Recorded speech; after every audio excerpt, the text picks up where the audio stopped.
उसी तरह की कुछ ज्यादतियां हुई, लेकिन उन्होंने हालात को फेस किया। वो लियारी छोड़कर नहीं गए, उन्होंने उसका मुकाबला किया। ये सब चीजें मेरे सामने हुई हैं। लेकिन शाहजी के साथ जो ज्यादती हुई, शाहजी पिक्चर से आउट हो गए। शाहजी ने किसी को मौका नहीं दिया कि उसके लिए कोई बात की जा सके। शाहजी को तलाश करने के लिए मुझे बहुत दिन लगे, मुझे किसी ने नहीं बताया। और फिर मैंने परेशान होकर एक नज़म लिखी। मैं वो उस नज़म में वजन है या नहीं, लेकिन वो नज़म मैंने शाहजी के लिए खत लिखा, बल्कि वो मैं पढ़ के सुनाता हूं। ये सितंबर 2013 का लिखा हुआ है। मैंने शाहजी को खत लिखा। अजीजान मन, शाहजी सदा सलामत रहो। है मेरे रफीक, है मेरे अबीब, तुम्हें लौट कर आना होगा। जो जुल्म सहे तुम आपने अपनों के, मगर ये रीत बहुत पुरानी है जिगर। ये बात नहीं है अनहोनी, यहां सिर्फ आप ही नहीं तन्हा हुए जुल्मत का शिकार। हम सब पर है ये बात आश्कार।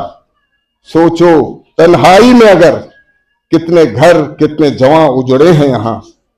क्या दुनिया का सफर रुकता है यहां? आपको अपनी सोच बदलनी होगी, फिक्र के दलदल से निकलना होगा। आलात कब रहे यकसा यहां, आप सिर्फ कलमकार ही नहीं ओ शाहजी, आप एक तबीब, हकीम, मेहमार और सिपाही भी हो यहां। आपने डूबते को बचाना है यहां, सोए लोगों को जगाना है यहां। बात सिर्फ कौम और मिल्लत की नहीं, आपकी कुर्बानियां हम भूले हैं कहां। आपको लौटना होगा। आपको इंसान बनाने के लिए हमें अपने सीने से लगाना होगा। हम सब आपको अपना हक अदा, हम सबको अपना हक अदा करना होगा। मैं जानता हूं और खूब जानता हूं, बुखल से नफरत है तुम्हें, सखावत फितरत है तेरी। मिजाज में कुछ गर्मी कुछ नरमी है तेरी। आपको हम फकीरों को मायूसी से निकालना होगा। शाहजी हालात बदले ना बदले, आपको बदलना होगा। शाहजी आपको लौट कर आना होगा। शाहजी आपको लौट कर आना होगा। ये 2013 में मैंने शाहजी के लिए लिखी। जैसे कि मैंने कहा, मैं उनके मुतालिक बहुत गुफ्तगू कर सकता हूं, लेकिन इख्तिसार के साथ ये नज़म में बहुत सी बातें हैं।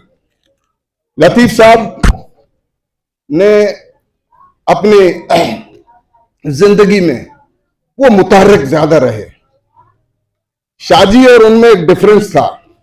शाहजी कलम में, कागज में इस तरह डूब जाते थे कि उसको उससे निकालना बहुत मुश्किल था, जबकि लतीफ साहब उससे के बरक्स थे। लतीफ साहब लोगों में मिलजुल कर रहते थे। वो आदमी थे कि उसने, वो कहते तरक्कियों के दौर में उसी का जोर चल गया, बना के अपना रास्ता जो भीड़ से निकल गया। लतीफ साहब जो है ना, भीड़ से निकलने वाले आदमी थे। ये दोनों में डिफरेंस था।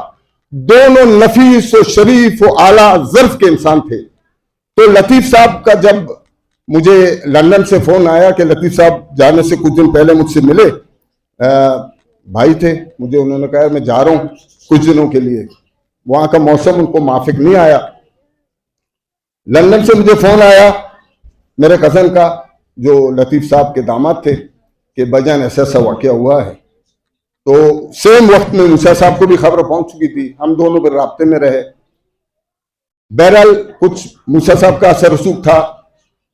वो डेड बॉडी जो है वहां से लाना कोई आसान काम नहीं था। मैं जरा ज्यादा, जलील साहब सॉरी, ज्यादा टाइम पे माजरत, ये तफसील बयान करना इकबाल भाई जरा थोड़ा सा जरूरी है। मुझे ज्यादा बोलना नहीं चाहिए, लेकिन ये चूंकि प्रोग्राम की नोयत से रिलेटेड है तो मुख्तसर कहना। तो मूसा ने असर रसूख इस्तेमाल किया। जहां 1 महीना सिर्फ इन्वेस्टिगेशन में लगता है, एक मुल्क से दूसरे मुल्क में उसको डेड बॉडी को मुतल, लेकिन वो विद इन अ वीक मूसा के असर रसूख से कुछ वहां उसके अप्रोच से बहरहाल डेड बॉडी आई। लेकिन जब आते ही, उनके आने से पहले मैंने कुछ बातें लिखी, बयान जो लतीफ साहब की याद में मैंने सुनाया था। इसके बाद मैं अपनी गुफ्तगू का इख्तिताम करता हूं। बयाद अजीम सीनियर साफी अब्दुल लतीफ बलोच की याद में एक दिया बुझ गया जो रोशन था कभी, एक दिया बुझ गया जो रोशन था कभी, तूफान में भी उसके दर्शन होते थे कभी। उसका नर्म लहजा, खुशनुमा अंदाज बयां, मजलिसी तबस्सुम, जुदा होकर भी हम भूल न पाएंगे उन्हें कभी। पुरवकार मुस्कुराता हुआ उनका पुररौनक चेहरा, कैसे भूल पाएंगे उनके दोस्त उन्हें कभी। उनकी तहरीर से नींदें उड़ जाती थी हुक्मरानों की, पाबंद सरासल होकर भी उनका अज़म टूटा न कभी।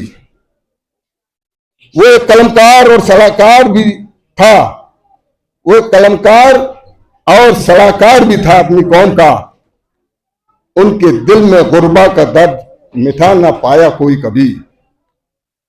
कोई जान न सका उनके परदेश जाने का सबब, कोई जान न सका उनके परदेश जाने का सबब, मालूम न था यूं वापस लौट कर आएंगे कभी।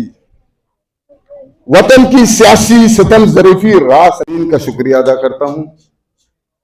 और यहाँ बज़ाहिर तो ये सीधा सीधा लोग बैठे हैं जो अपनी जगह खुद एक अहमियत और अंजुमन रखते हैं।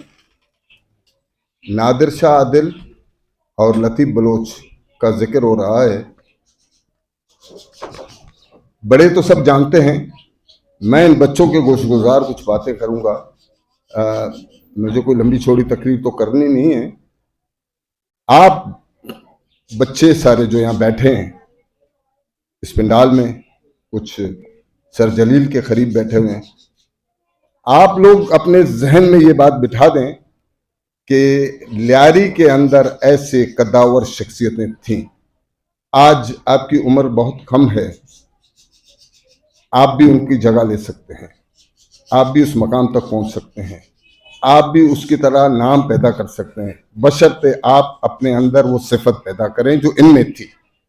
ये आप लोगों के लिए शब्बीर हुसैन ने और शब्बीर रहमान ने, शब्बीर हुसैन ने तो मुख्तसरन जामा अंदाज में बात की, तफसील से शब्बीर रहमान ने बात की।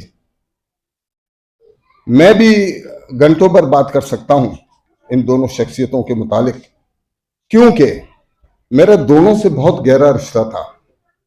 एक तो ताल्लुक होता है उस्ताद शागिर्द का, एक ताल्लुक होता है सलाम अलैक का, एक ताल्लुक होता है इलाका और वाबस्तगी का, लेकिन मेरा उनसे रिश्ता भी था। लतीफ़ बलोच से मेरी रिश्तेदारी है, उनके भाई मूसा बलोच यहाँ बैठे हैं। उसके अलावा नादिर शाह आदिल मेरे वालिदा की तरफ से मेरे रिलेटिव रहे हैं। इस कुर्बत से मैं उनके बहुत करीब रहा हूँ। फिर वो मेरे बड़े भाई की तरह रहे और मुझे बड़ा उनका अच्छा लगाव भी रहा। तो मैं मुख्तसरन ये कहूँगा कि शब्बीर ने जिस तरह एक बात की निशानदेही की शाहजी के मुतालिक उनके साथ जो ज़्यादती हुई, तो ये बड़ा